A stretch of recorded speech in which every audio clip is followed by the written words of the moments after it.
खरं तर दिवसेंदिवस राज्य सरकार कर्जबाजारी व्हायला लागलेलं आहे. अनेक सवंग लोकप्रियतेसाठी म्हणून घोषणा केल्या जातात. पण त्या घोषणा पूर्ण होतात का?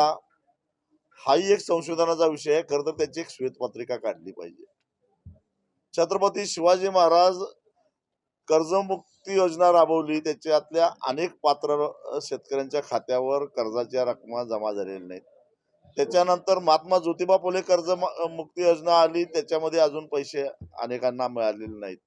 त्याच्यानंतर प्रामाणिकपणानं कर्ज भरणाऱ्या शेतकऱ्यांना प्रोत्साहनात्मक अनुदान 50,000 रुपये देण्याची घोषणा झाली. त्यातल्या अनेकांना पैसे मिळालेले नाही. त्याला महाविकास आघाडी आणि महायुती सरकार दोन्ही सरकार जबाबदार आहेत.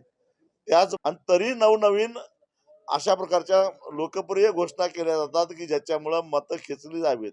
म्हणजे एक प्रकारे करदात्याच्या पैशावर जनतेलाच लाच देऊन मतं मागण्याचा हा प्रकार आहे. ही सुद्धा फसवी योजना आहे. कारण योजना तयार करत असतानाच त्याच्यामध्ये जास्तीत जास्त लोक अपात्र ठरावीत अशा प्रकारच्या तरतुदी केल्या जातात. त्यातलंच ही पाणी आणि ते प्रोत्साहनात्मक 5,000 रुपये.